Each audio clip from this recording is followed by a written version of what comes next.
Hi everyone, welcome to my channel. Today we're going to be taking a look at a Pro controller alternative that I'm pretty excited about, the 8BitDo Pro 2. And real quick, if you're new here, make sure to hit the subscribe button so you can stay up to date on everything happening with the channel. With all that out of the way, let's take a look at the Pro 2. And first things first, for the remainder of the video, I'll be referring to the company as 8BitDo. I know some people say 8BitDo, but I just needed to pick one to go with. I think I've even switched the names around myself, so sorry if that bugs you. And if you're not familiar with 8BitDo, they've definitely been making a name for themselves over these past few years as a quality third-party controller manufacturer that kind of has a flair for retro designs and retro consoles. Even companies like Analog have included 8BitDo controllers with their retro consoles like the Mega SG, and I've got one here for my TurboGrafx 16 Mini. And then I also have an older model, this Famicom themed FC30 Pro. But the Pro 2 here is kind of an evolution of all the controllers 8BitDo has made up until now, and it actually looks really similar to the predecessor to the Pro 2, the Pro Plus. Looks nearly identical, but there are quite a few features under the hood that set this controller apart from its predecessor. So I just wanted to go over some of those features that really kind of come down to how you will use this controller across multiple devices and the customization of your button inputs, and then of course the overall feel, and then maybe a few notes or a few little quirks that I've come across while testing this out across multiple devices. So I'll get the box out of the way here, and I guess first let's just go through all the specs. Here is the Pro 2. I went with this new gray color that kind of resembles like a PS1 DualShock, but it is also available in all black, and then there's kind of a Game Boy themed colored one as well. And the Pro 2 goes for $49.99, so kind of a similar price point to other third-party Nintendo Switch Pro controllers, but this one definitely does a bit more. And you do have rumble included, you do have 6-axis motion control, and then I guess the only thing as far as Switch functionality that you're missing out on is NFC functionality for Amiibo. But beyond Nintendo Switch, this controller is also compatible with Windows, Mac, Android, and if you want to use it with a Raspberry Pi. I've also been using this with 8BitDo's retro receiver on my Super Nintendo Classic. So it's definitely a versatile option, especially if you have multiple devices that you're planning to use this across. And with 8BitDo's previous controllers, a lot of times you would have to press certain button combinations when powering this on for using it with different devices to get it to pair correctly, but this time around 8BitDo has included this switch in the back. You can see there is an S, an A, a D, and an X, and the S mode is for Switch, and the A is for Apple devices, D is for Android, and X is for Windows. So instead of having to press different buttons, you can just switch that little switch in the back, and depending on which device you're planning to use it with, and it kind of streamlines that whole process. Sometimes I would forget with my other 8BitDo controllers like what the proper buttons to press were, so I'd have to dig out the manual and look through or just check online. So that is a really convenient feature, but the real big change with the Pro 2 is the included 8BitDo Ultimate software app, which of course you can use on your phone or your iPad, but you can also download it as a desktop app as well, and that's where you will handle all your button customization and other settings, and you can do this on the fly while using the controller with a device, so it's really cool. I think I've got some footage here of me using the Ultimate software on my MacBook, and you can see all the settings for button remapping, adjusting the sensitivity of the sticks. You can also input macros, so you can combine different button combinations and execute those with a single button press. You can adjust the vibration, and supposedly you can also adjust the trigger sensitivity, but for whatever reason, I'm not seeing that option available yet, so maybe that will show up in another update. And then you can also create multiple profiles with this controller with all your different settings saved. There are 3, and this is your profile button right here. to switch between. And then you can also do your assigning to the programmable paddles in the back. I do almost wish there was an option to do that from the controller itself. I'm kind of used to doing that with other controllers, but it's so easy to pull things up on the app that it's really not a big deal. And I do like that just everything is handled within the app itself. If you are using the app, the controller just connects over Bluetooth, but if you're using the desktop version, you'll connect via the included USB cable. And then as far as the battery goes, 8BitDo says the Pro 2 has a 1000 milliamp battery, which is pretty close to the standard Switch Pro controller, which comes in at 1300. And with 4 hours of charging time, 8BitDo says you'll get 20 hours of playtime out of that charge. So there's your USB-C port for charging. And then you also have the option of removing the rechargeable battery if you wanted to for whatever reason, or if it goes bad. And you can actually use AA in here as well, but I've just been sticking with the rechargeable. But it is cool that it's accessed that easily if something goes wrong. You know, you don't have to take the entire controller apart. So yeah, as far as features go, I think that kind of covers it. And I guess now I can just kind of talk about the overall feel of the controller. And as you can see, the Pro 2 definitely resembles kind of a cross between a Super Nintendo controller and the PS1 DualShock. It really feels the same as well. When I first got my hands on this, it kind of made me think, man, if the Nintendo PlayStation ever actually got released, this would kind of be a perfect controller for that console. And all the buttons feel really, really great. The start and select buttons have that soft rubber, but it feels very similar to a Super Nintendo gamepad. And then your face buttons have this nice glossy finish. They feel really premium. They've got a really nice click, nice spacing.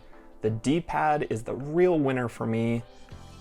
Again, feeling really similar to an original Super Nintendo gamepad. Nice resistance, nice clickiness, kind of just a nice feeling material overall.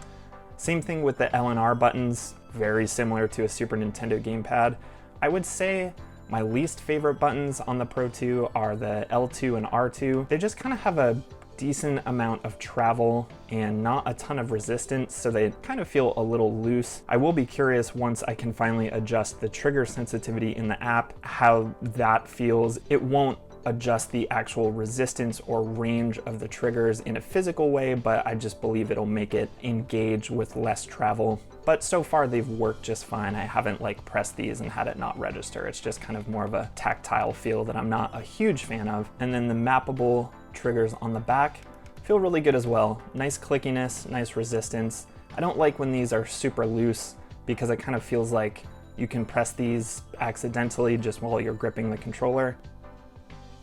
You've also got your home button here and capture button as well, which works just as they would on a regular Switch Pro controller. And then the analog sticks really feel like a cross between the Joy-Con thumbsticks and a DualShock controller. Maybe they have slightly less range than something like the DualShock, but they feel super smooth. They have a nice rubber grip on the top. I guess if you are using this on Switch and you're not a fan of symmetrical thumbstick placement, that'll take a little getting used to, but I kind of appreciate the placement of the D-pad being kind of front and center, especially since it feels so great. On the Nintendo Switch Pro controller, the D-pad has really moved out of the way. It's a little bit smaller, and I've been playing a lot of Pac-Man 99 lately, and I have to tell you, I have noticed a ton of incorrect direction inputs while using the regular Switch Pro controller. I have a bunch of Switch Pro controllers. I have the original one, which was kind of notorious for how bad the D-pad was. And then with later models like the Splatoon 1 and the Xenoblade 2 and the Smash Brothers editions, supposedly the rocker under the D-pad was improved a little bit, but I've been using my Smash Ultimate Pro controller and still running into those issues where sometimes pressing left and right will trigger up. And with something like Tetris 99, that can be devastating because then you drop a Tetramino and then that can really mess your game up. So that's where I see this controller really coming in handy. Is someone who has an affinity for retro titles, especially on the Switch, you know, 2D platformers, and then any of the new Battle Royale games like Tetris 99 or Pac-Man 99, where you're really relying on the accuracy of the D-pad, I think this is going to be the controller that will take care of that for you. Or of course, if you are a PlayStation fan and you really are a fan of symmetrical thumbstick placement, you're gonna feel right at home on this controller. And yeah, I think as far as overall feel goes, that about does it. Definitely a premium feeling controller. I've really been enjoying playing my retro titles with this, and I've also been using it quite a bit with my Super Nintendo Classic. It's kind of reinvigorated that console for me a little bit, playing a ton of retro stuff on there. And I guess this would be a good time to kind of go over maybe a couple little hiccups I've come across, but really nothing significant, just a couple little things to note. So when I've been using this with my Super Nintendo Classic, I've just been leaving it in switch mode. I think that's the right thing to do when pairing it with the retro receiver. But one thing I noticed is with like the older 8BitDo controllers, they kind of seem to remember the retro receiver. So once I've paired it with that, I have no problem connecting it again. And I haven't had a problem connecting this to the Super Nintendo Classic, but I do need to sync the retro receiver and this controller each time. Like I need to press the little red button on the retro receiver, wait till that's blinking, and then get this pairing with the sync button here, and then I'm good to go. Luckily, when using it with the Switch, it works, you know, just as a standard Pro controller would, except one drawback, and it's probably like the biggest drawback for me as far as the functionality goes. This won't wake the Switch up. So pressing the home button, if the Switch is asleep, won't do anything. You have to power on the Switch first, but at least it does remember the Switch. So once I've powered on the Switch and I press and hold the start button here, it connects just fine. So that's definitely something to keep in mind. I know for some people that's a deal breaker, but I do think for all the other benefits of this controller, that's a compromise I'm willing to make. And then I have also connected this to my MacBook Pro, switching this into Apple mode. Makes it super easy to pair just with the standard Bluetooth. And I've also connected it to my iPhone. It was a little funky getting the iPhone to connect. I couldn't just do it in my Bluetooth. I had to go into accessibility and then to switch controls. Maybe that is the standard way to pair a gamepad with an iPhone. I've never actually done it before. And then I tested it with a couple racing games I have on my phone. I don't do a ton of gaming on there, but now that I have this controller, I think I might get the phone clip that comes with this so I can use my PS5 remote app and maybe play some PS5 games from the bedroom or something like that. So yeah, for $49.99, I think you're getting a really premium product here with a lot of flexibility, especially if you're someone who likes to really customize your layouts and kind of tinker around with stuff like that. So yeah, again, if you're someone who plays a lot of retro titles and hasn't really been happy with the Switch D-pad, I also think this makes for a really great option.